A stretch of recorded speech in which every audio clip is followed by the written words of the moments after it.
Picture this. You're at a party.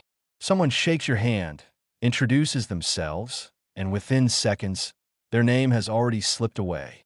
But their face? You'd recognize it instantly a year later. Why is that? Why do names vanish while faces stick? Don't worry. You're not forgetful, and you're definitely not rude. In fact, your brain is wired this way. Today, we'll uncover the fascinating psychology of memory, peek inside your brain's face recognition system, and learn a few tricks to finally stop forgetting names. Quick question before we dive in. When was the last time you pretended to remember someone's name? Yeah, we've all been there. This video might just save you from that awkward, hey, buddy moment. By the way, welcome to MindLab Studio. This is where we explore the hidden psychology behind everyday life. Why your brain works the way it does, how memory plays tricks on you, and how you can use these insights in real life. I'll be posting more psychology deep dives like this one. So if you're curious about the mind, don't forget to subscribe and stick around. One quick note before we go deeper. While I'll be showing visuals to help you follow along, most of these videos are designed for listening. So feel free to relax, put your headphones on, and treat this like a psychology podcast. Let's start simple. Memory has 3 stages: encoding, storage, and retrieval. Think of it like a library. First, information gets written down and cataloged. That's encoding. Then it sits safely on the shelf. That's storage. And finally, when you need it, you pull it back out. Retrieval. But not all books are written equally. Some have colorful covers, rich illustrations, even emotional notes scribbled inside. Others? Just blank pages with a title. Faces are like those richly illustrated books. They get encoded through multiple channels: vision, emotion, and context. Your brain says, okay, she had curly hair, warm smile, reminded me of my aunt, storing that. Names, on the other hand, are like those blank titles. Arbitrary sounds with no built-in meaning. Your brain doesn't have much to attach them to. Ever met someone, remembered exactly what shoes they were wearing, but not their name? That's your library system prioritizing what feels meaningful. We could go even deeper here. Psychologists divide memory into types. Working memory, your mental notepad. Episodic memory, the story of your life. Semantic memory, facts and knowledge. Procedural memory, skills like riding a bike. Names live in semantic memory, which is abstract and fragile.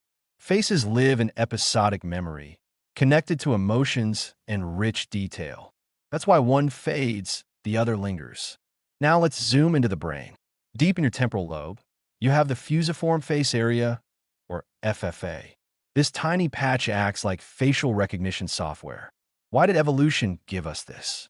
Because recognizing people was survival. Thousands of years ago, if you forgot a name, no big deal. But if you failed to recognize an enemy from a rival tribe sneaking into your camp, that could cost you your life. Here's a fascinating twist. There are people with prosopagnosia, or face blindness. They literally cannot recognize faces, not even of family members. Imagine seeing your partner every morning and not knowing who they are until they speak. They rely on voices, clothing, or distinctive movements. Another condition, the Capgras delusion. People recognize faces, but their brain fails to connect emotional recognition. So they believe their loved one has been replaced by an imposter. Terrifying, but it shows how deeply faces are wired into emotion.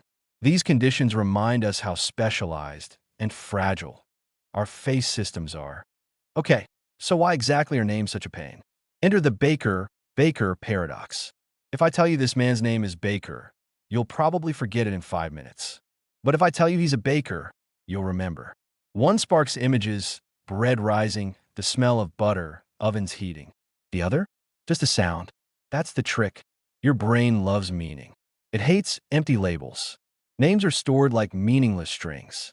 Unless you connect them to context, they vanish quickly. That's why you can remember someone as the doctor from the cafe, but not as Anna or Amanda. Interestingly, in some cultures, names themselves carry meaning.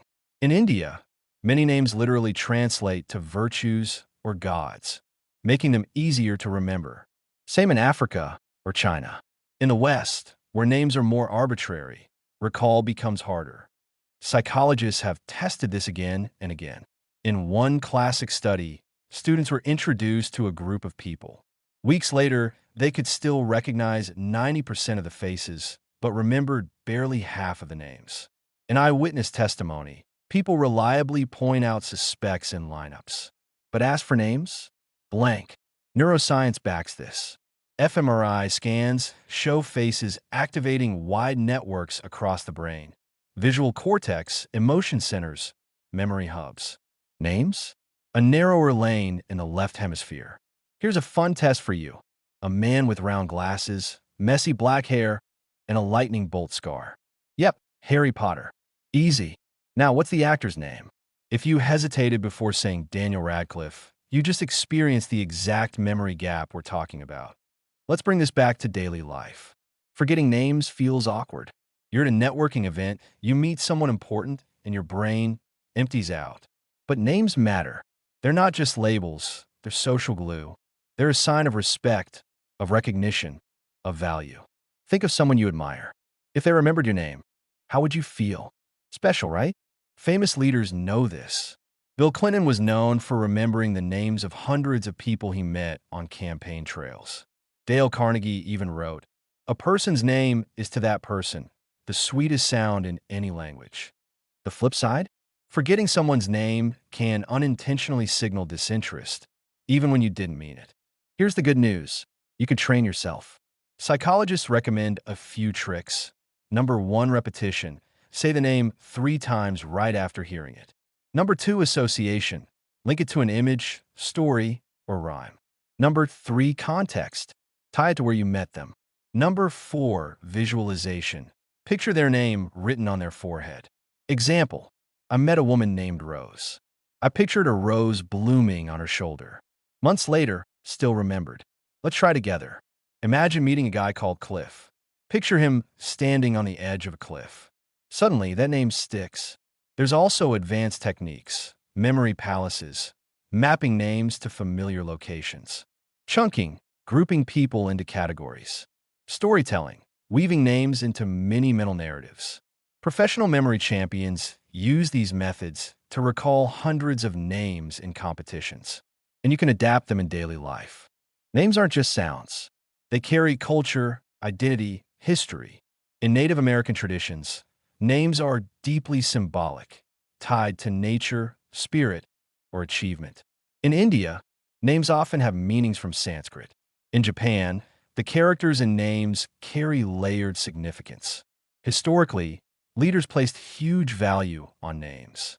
Alexander the Great was said to remember the names of all his officers. Roman generals had slaves whisper names into their ears before entering public spaces. And interestingly, stage names or pseudonyms show how names change perception. Think of authors like Mark Twain, real names Samuel Clemens, or celebrities who adopt memorable names. Names shape identity and memory. Here's a modern twist. Are we getting worse at remembering names? With phones, contacts, and social media, we outsource memory. We don't need to store names because our devices do it for us. Psychologists call this digital amnesia. Apps even tag faces automatically. Your brain doesn't get the workout it used to. Some argue this makes memory weaker.